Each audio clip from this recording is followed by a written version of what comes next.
Hello, and welcome to our podcast. Today we've got an exciting episode lined up for you. Joining us is Tsvetelina, a woman who successfully navigated the journey from a career woman to a mom and back to building her career again. Tsvetelina now uses her unique perspective to empower others as a parental coach. Today she will share her insights about the joys and challenges of her transition and tell us what are some of the main reasons parents seek her advice. Hmm. Hello, everyone. This is the Colors of Parenthood podcast.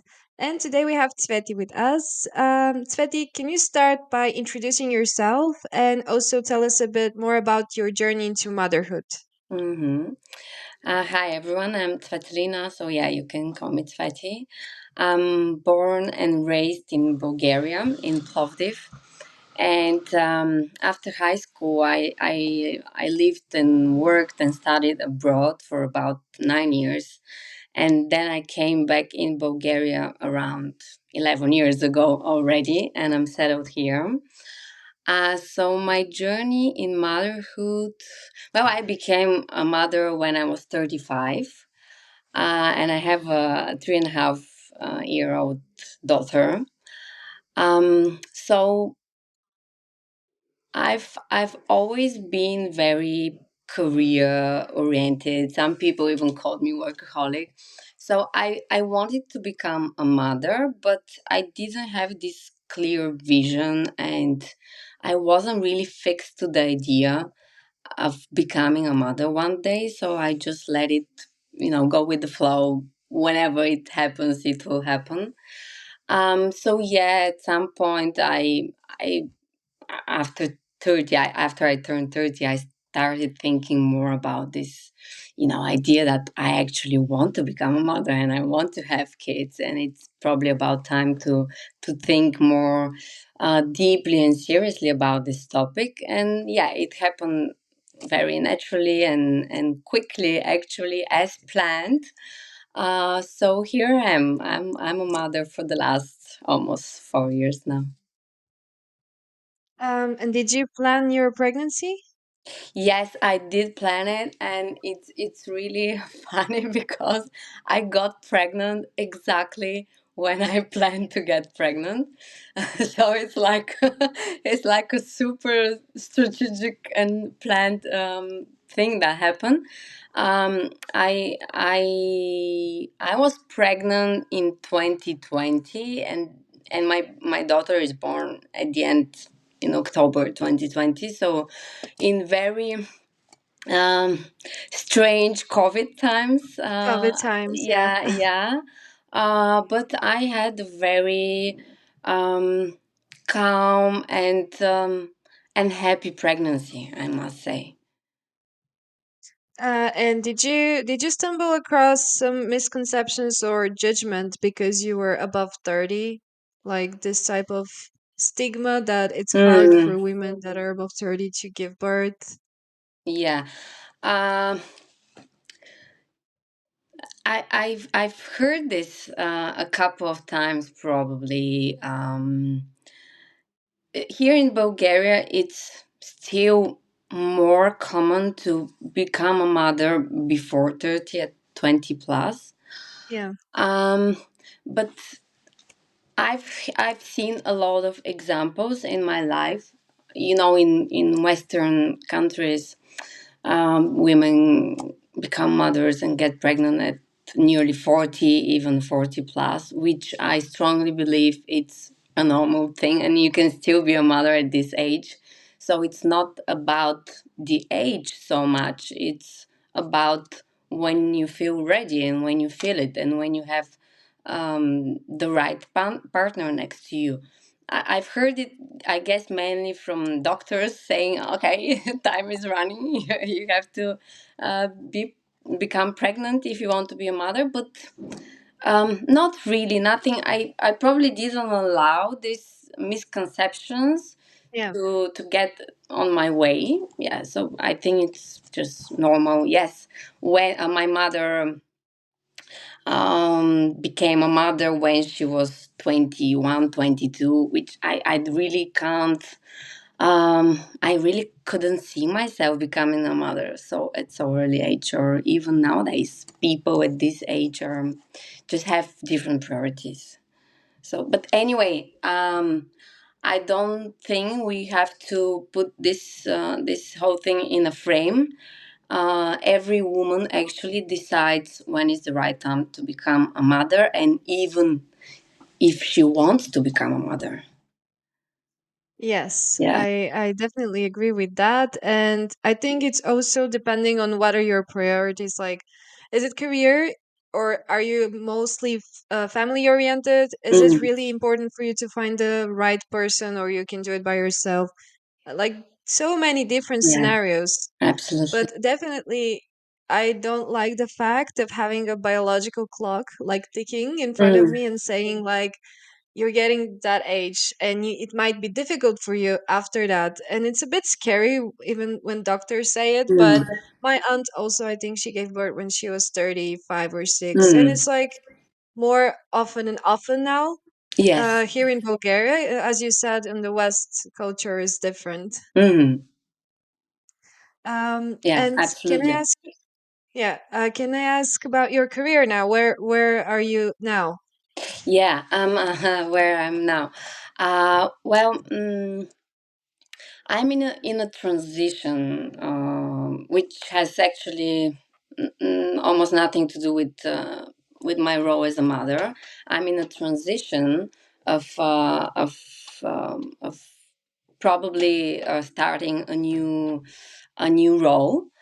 But at the same time, I've always wanted to have something that's my own project, and so that's why I actually dove into the fields of coaching and parenting coaching for the last couple of years. So, well, not really couple of years, but let's say 1 or 2 years. So this is what I'm mainly doing right now, and for I've been doing for the last around 8 months, and it's totally different because when you're self-employed, it's just different. You don't first of all, you don't need to follow the traditional time frame of working from 9 to 6 or 8 to 5 whatsoever. But there are different other challenges that you need to tackle. But I'm my profession is related to people development and learning and development, organizational development. So I somehow naturally try to expand this field for myself as well. So are you you said a coach, and what are you focusing most? Like what type of clients? Well, currently parents, and naturally there are more females than males, but I see it's a topic that is important to more and more fathers nowadays, which makes me happy. And I think it's really, really important to, we place the mother, we live in a society where the mother is kind of the main role when it comes to parenthood. And I don't think this should be the case. I mean, both parents are equally important for raising children. Yeah. And what are the most topics that come up in those parental coaching sessions? Hmm. Um, every person is different with their own topics, but the most common ones are mom guilt. This is a huge topic. Another one is setting boundaries to your child and to all other people and things in your life. Also, self care, and by self care I don't mean cleaning the house by yourself or going to the hairdresser. I mean deep, genuine self care where you connect with yourself. Another common topic is people parents. People parents are looking into ways of connection, deep connection with their children. Because when we're working parent, and all parents are working parents anyway, even if they don't go Yeah. to work for an employer, even if you're taking care entirely of your children and your household, this is a big work. Yeah. It's not a joke. Um, so my point was that there, our time is limited with our kids. It's just limited because you have so many other things to do.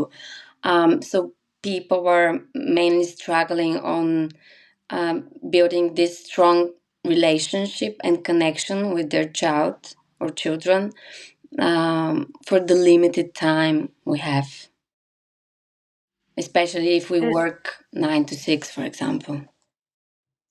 yeah, I was about to ask, do you have a lot of women that are working and they just given birth, like they haven't waited the 2 years for Mm-hmm. maternity leave? Mm-hmm. Um, in Bulgaria, I still haven't heard about such a case, although, of course, there are. I mean, I've heard, but I don't have such clients. Yeah. Whereas before I started working with Bulgarian clients, I worked with people from USA or from Dubai, for example, western part of Europe. And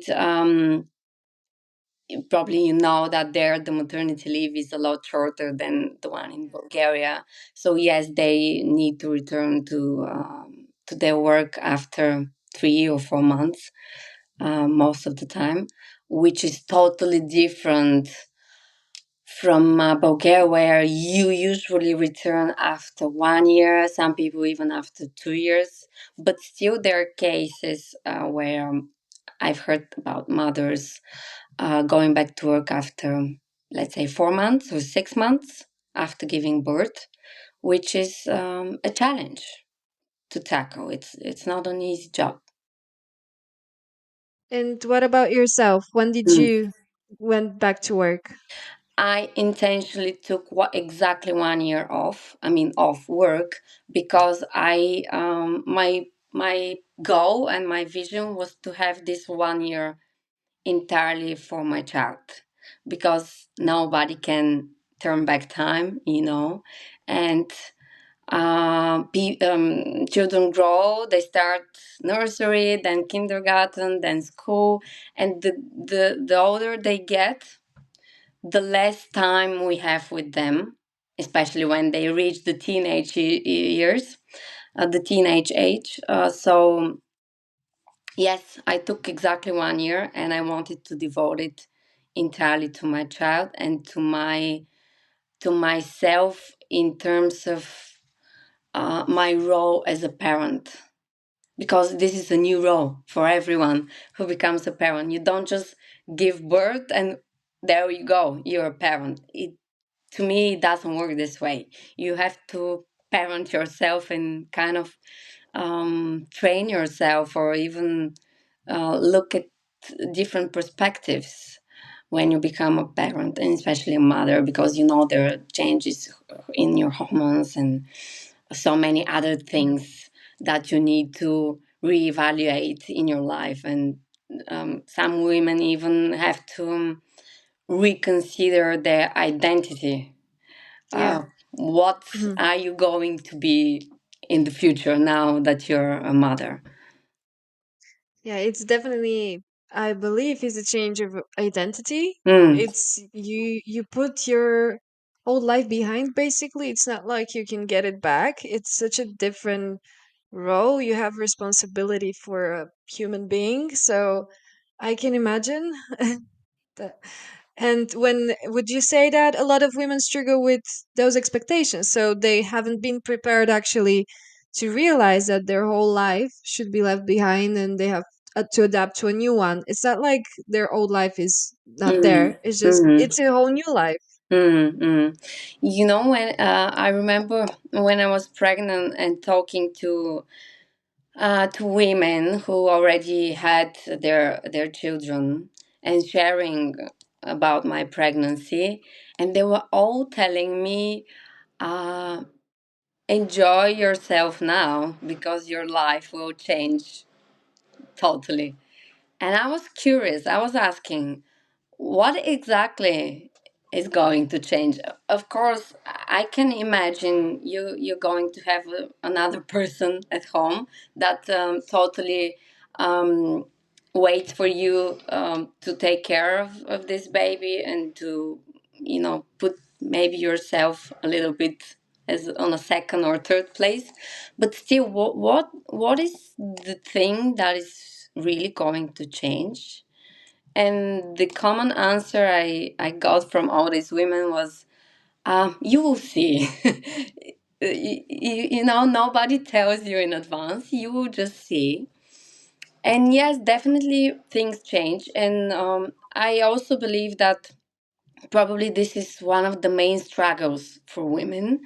Um, at some point, you really need to forget for your previous life for a little while, but then you can also you know take back certain things when your child gets older and older. So it's not like, to me, my personal opinion, it's not like you totally abandon your your previous life. But yes, you need to change priorities. You need to change some the things and the way you organized. You definitely don't have so much time for yourself like before, but you also have to understand the importance of making this time for yourself. So it's really different. Um, but I personally don't like the idea of forgetting everything that was before and living a totally new life. You're still more or less the same person. At your core, you're the same person, and you want more or less the Yeah. same things. But you have to be aware of where you are, what you want, what you need to park aside for a certain period of time, and what needs to take priority right now. And things change. One thing is when your child is two, a totally different thing is when your child is 12, for example.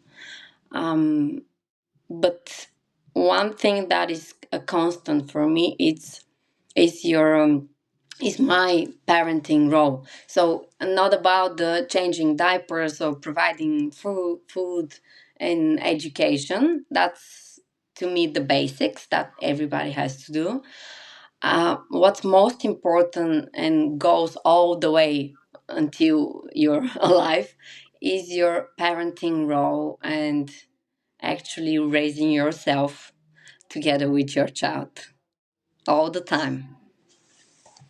Yeah, I find it quite interesting that me as the role of a child still, and speaking with my mom, also finding myself and what I want to do.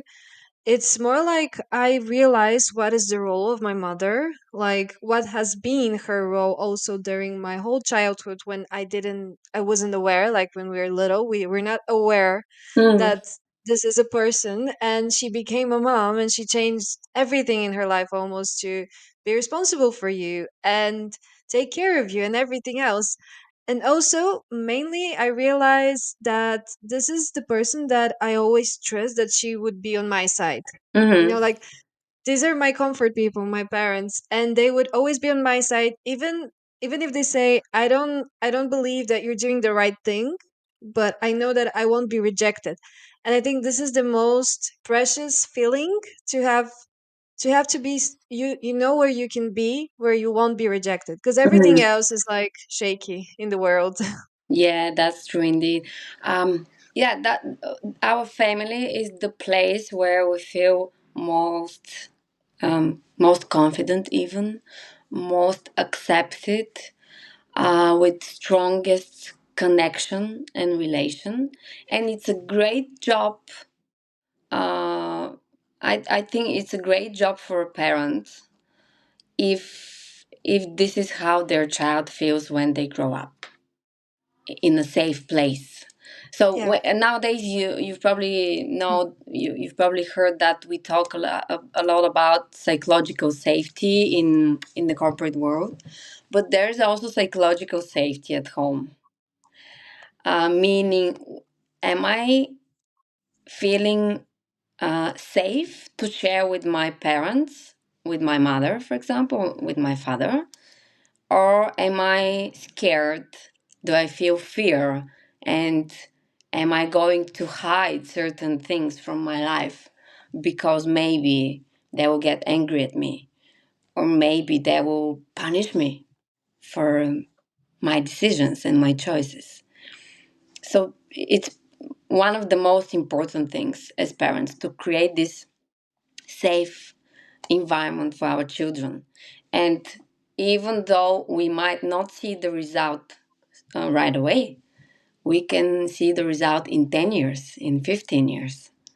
And that's the charm of parenting, that you work hard for something that you will see evident in probably many years, not right now, not in 1 year, not even in 2 or 5, maybe in a lot more.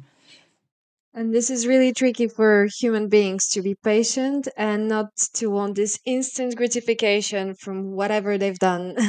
That's And right. I think young people do it mostly, that they don't think about consequences in the future. And then they are not that patient to put some effort to believe that it will be an amazing thing that they've invested in after 10 years. But Mm. with the children, I believe that everyone thinks so. Like, if you're a normal person, you're a parent, probably you have this instinct of, I'm looking for her future, or his future right now. Yes and no, because sometimes in our daily life, all the routines that we have, all the errands, all the things that we have to do, um, I notice from my clients and myself as well that sometimes we kind of forget. It's not that we completely forget it, but we are just thinking about right now, today or tomorrow, and not what it's gonna be in 10 years, for example. So it's not so easy. It doesn't come naturally to everyone to constantly think about the future and how they're raising their children. Um, and I also wanted to ask you, how did you decide to become a parental coach? Because that's, Mm. I have actually haven't met another person being a parental coach, so I'm curious. Mm. Well, there are actually a lot, and even here in Bulgaria, this, I would say, profession is expanding. Um, I officially became a parent coach last year, but I would say this topic was started a long time ago for me, because I remember when I was 21, 22, and I had two internships, which were part of my bachelor degree. And even then, I was surrounded by women who were very successful in their career at middle, senior, and top management positions. And there were also, most of them were also mothers.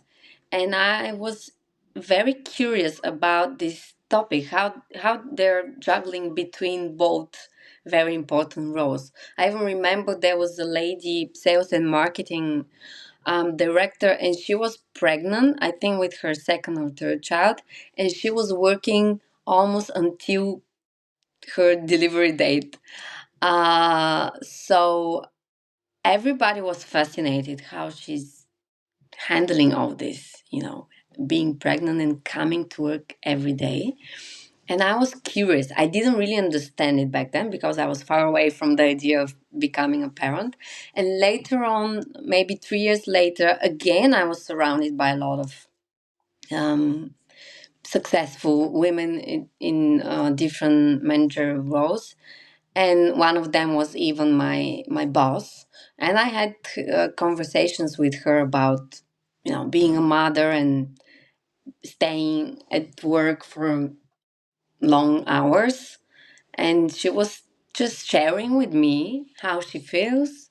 and how she's managing all this. And again, I was curious, how do you do that? How do you find the strength and the courage, even? Where do you get all this energy from? And again, in 2011, 2012, when I was finishing up my master's in organizational behavior, my dissertation was on career success and satisfaction. In I was looking only into women in middle and senior management, and part of my research was qualitative. So I did interviews. I interviewed Mm. around 35 or 38 women, and I had these semi-structured interview questions prepared in advance. They were all related to their work only and their success at work and their development from very junior position to, even I had a lady who was the CEO of a big company. And what was interesting to me is that every single lady in those interviews brought up the topic of motherhood without even me asking about it, and they were all sharing about becoming mothers while managing their careers successfully, and then being in motherhood role and in professional role, and how difficult it is, but it's not impossible. However, you have to tackle a lot of challenges. And I was around 27 back then, and I got even more interested in this topic about women in the corporate world becoming mothers. And later on, of course, when I myself became a mother, I just had this internal call. I had this idea of, wow, this is something I'm really curious about and interested. I want to explore it more, and that's why I started. And this is how I started. And I have certain steps and goals for the near future in order to, develop even more myself in this area. And how was for you also this experience? Because you've said you were really curious and you wanted to Hmm. learn more and more, and then you became a mom, and after you got back to work, right? How was this juggling, and what were your main obstacles? Mhm. It was difficult, definitely. It wasn't easy. Um, Probably um, as far as I remember, the two main challenges were time and lack of sleep. Yeah. So I think it is very important for every mother to have this preparation, meaning to literally sit down with the list of paper and a pen and write down her vision on career wise, what I want to be from now on in my career, in my professional path, what kind of a mother I want to be, and what kind of a child or children I want to raise in terms of social skills, I mean. Um, and then prioritize, organize in a perfect way yourself, and answer some, I would say, fundamental questions. So what is it going to happen from now on for me? What do I really want? Is it the same as before? Is it the same thing that I want as before? I want something slightly different or completely different. And this is actually um, quite common topic that I observe in when I talk to other women, my clients. Kind of for a lot of women, there's career shift after they became mothers. It's interesting to see it in almost every woman. Yeah, and I remember what you said about a lot of women saying, like, the how do you become in the corporate world senior lead, or something big, and most of them actually share that their matters, right? And I think I've heard that in so many conferences when we talk about women overall, it's Mm-hmm. just like motherhood come as a really important topic because it's a shift in your identity. And I think a lot of women should be proud. And that's why we talk about it that much, because it's something that you can be proud of, that you're a mom and you have your own business or you're working a lot and you're somehow managing it. And I think what you just said, like, it's hard, but it's possible. That's the thing that everyone should remember, that most of the times we have the resources, but it's going to be hard. But Yes. we have the resources, and that's the Mm. most important thing.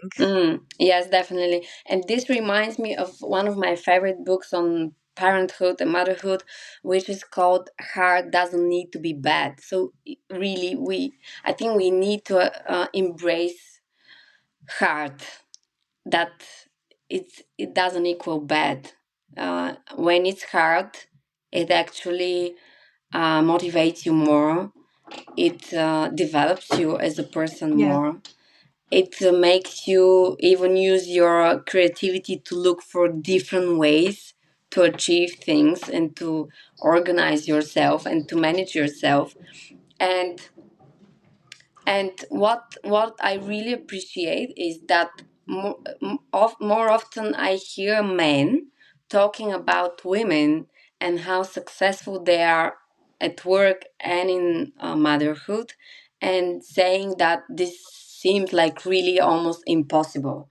Even last a week or 2 weeks ago, I was in a training on a totally different topic, and in the coffee breaks we were talking with different people, and some gentlemen on different senior positions were actually sharing this, that they admire women in their companies, of how far they've gone in their career, and at the same time raising children, not even one, two, three, or even more children, which is really we were I really believe we are given the challenges as big as our strength is. So if you're given a certain challenge, this means that you have the strength to manage it. That's a really good and comforting point of view because whatever happens, it means that you can conquer it because it's happening to Mm. you and you have the resources to get over it. Yeah. Um, I wanted to ask, as you just started speaking about dads admiring their women, what what are the most common uh problems that they have when they come to you? You said that you had some clients that are men, right? Yeah, I had a few fathers as well. um, it's interesting because um, there is this strange place where a father just ends up once he becomes a father, because when a woman becomes a mother, most of the attention, or even all of the attention, goes to the little baby. And Yeah. probably this is a very lonely phase and space for fathers. And I think this is one of the biggest challenges for them and difficulties at the beginning. Um, a lot of us mothers are also control freaks, and so we kind of don't allow our partners to really exercise their role as fathers, which is not the right thing to do, definitely. So that's another also um, challenge and difficulty for a man. And another one that I observe is that at some point the father and the mother do not have aligned vision and parenting values. So they kind of start raising their children in totally opposite directions. For example, the mother says, "No, now it's not a time for a chocolate," let's say, but the fathers gives the chocolate, or the other way around. It doesn't matter. So this is very contradictive to in the family and for the children. Children, So yeah. yeah. So another crucial point I believe is for the parents to have kind of aligned their vision and their fundamental standards and rules in the family. I don't mean to have exactly the same parenting style because at the end of the day they're different people, but at least to have their values and their standards and rules in the same direction, which is also what I've heard from my couple of fathers clients. They say, "Yeah, I'm trying to do this and that with my children, but then my wife comes and she says the opposite, and then we start arguing on the topic, and we have a family conflict, for example." Yeah, that I can imagine being really also confusing for the child, as you said, when somebody says, "Yeah, you can go," the other parent is like, "No, Mm. no, no, you can't." And have you had any of them also saying that it's hard for them to express their emotions, or like it's hard for them to because of the stigma over of manhood and how they shouldn't express that much? But I imagine that when you become a dad, you're also having all those emotions. You change Mm. also your identity. You're a dad now, and the fact that women carry the baby, and she's delivering the baby, she's Mm. going through this some women also traumatizing process, and the men can't do anything. So would you say that also fathers feel that they're helpless and they have to be the rock?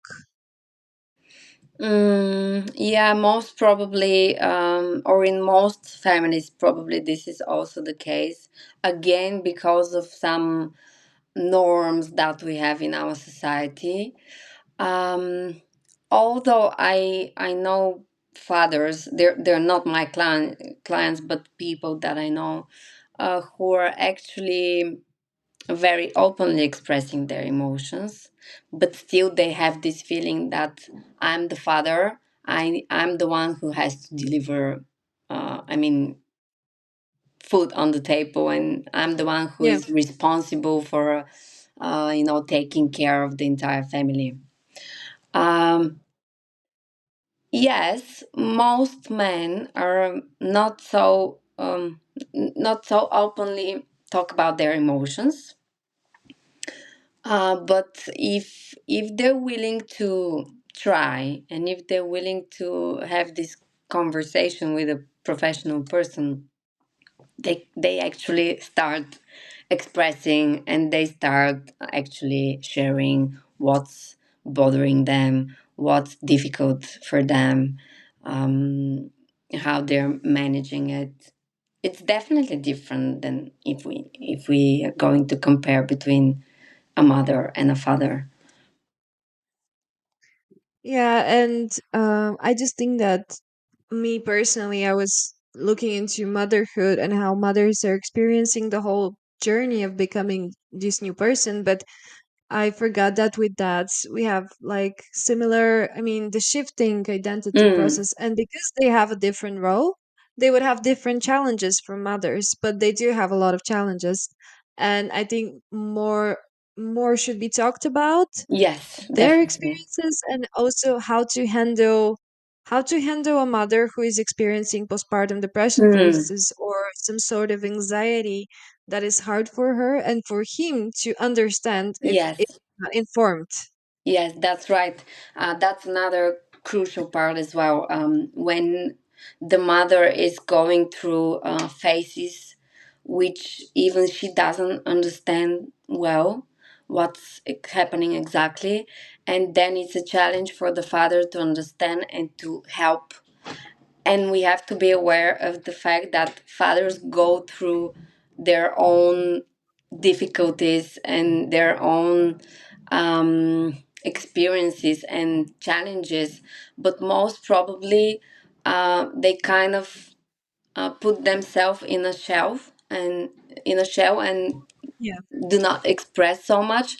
But it's difficult for them, definitely, and I completely agree that we should start talking more about fatherhood as well, and not only about motherhood. I've heard from a lot of men as well, kind of regretting that they were at work all the time and they've missed these early years of their children and how they grew up. It's also difficult for a father to be, let's say, in the office at 7 or 8 in the evening, knowing that his little newborn baby is at home with the mother, and he's kind of not there, and he's kind of not um, providing help right now at the moment, not enjoying this newborn to the fullest. So. mm Probably you know that there's also evidences for depression in fathers Yeah. and Yeah. trauma and so on. But even if this is not the case, it's still a new role, a new challenge, a new step in life that you need to reconsider and see how you're going to handle it right now and in the future. Yeah, and I just thought a lot about different series and all the media saying that fathers are the rock. And in every episode, or every, I just see that the mom is really unbalanced and crying, and then the dad is like the rock holding the baby, and he's like, everything will be fine. And I'm probably this is a lot of pressure for men Mm, to be that when they can also feel those impulsive emotions, let's say, of course. because they're in this new role as well. Yeah. um, and It, as the oh, time goes, mm, I just really wanted to ask you something that I'm really curious about, because you said you worked with a lot of women that are in the corporate world, or like mm, working mm, and also being mothers. What would you say that big enterprises, or like the corporate world should do, like as an advice for mothers who gone back to work, for instance? mm, mhm. Um, well, I think a lot of companies can actually reevaluate this whole process. There are some companies that pay attention to this topic, and others who probably don't pay so much attention. Um, One thing I would definitely recommend, that they should have a reboarding process, reboarding program, even for the mothers or even fathers who come back from maternity leave. Because nowadays there are a lot of fathers who actually take this 6, 8, 9 months maternity leave, and the mother goes back to work soon after giving birth. So reboarding program, I would definitely recommend. Um, I don't believe in one size fits all. So it would vary from one company to another. But another topic is that I believe companies should check themselves, meaning they should dive deep into this topic and evaluate what is happening with these parents that are coming back from maternity leave. What are their needs? How difficult or easy it is for them. Some sort of integration program as well, which could be part of the reboarding. Because nowadays we live in a fast changing world. And what's funny is that, but I'm not surprised, most of my clients say that when they came back from maternity leave, they feel like they've started in a more or less new company because there were a lot of restructuring, new divisions, old divisions that didn't exist anymore. For example, new business goals, new strategy, new vision. For some women, their role was not actually available anymore, so just didn't exist anymore. So I think that companies should just evaluate through statistics and data what's happening with all these comers from maternity leave, whether they're leaving the company, um, whether they have talent leakage, and let's say there are a lot of parents in this certain percentage of people who left the company. Why is it? Some companies are very flexible in terms of um, working time, or having home office and working from the office, whereas some businesses are just not able to provide this.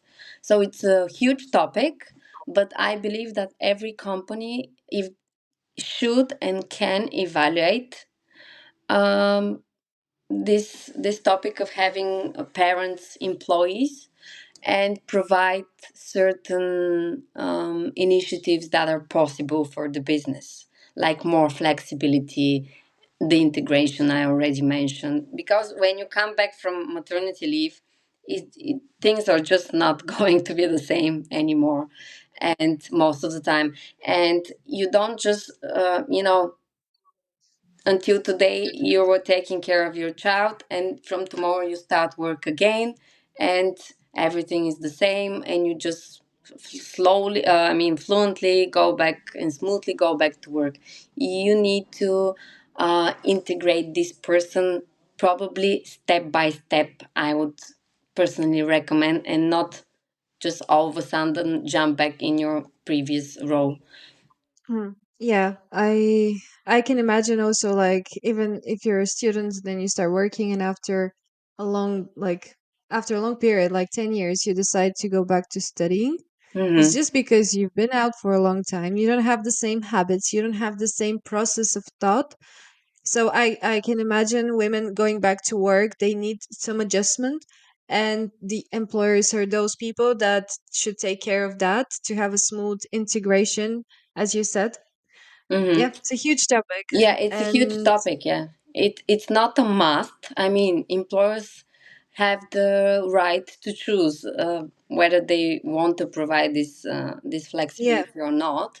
But I would say that if we want to, have more friendly, parent friendly environment, we need to start thinking about different ways of how to provide and create this environment. yeah. Well, that was all for today, Tveti. Thank you so much. It was a lovely conversation.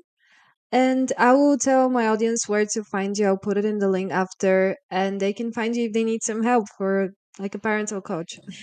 Thank you so much, Margareta, for inviting me. It was indeed a pleasure discussion, which could go for many hours as Yeah. well. But of course, we have a limited time. Thank you so much once again, and I hope we keep in touch.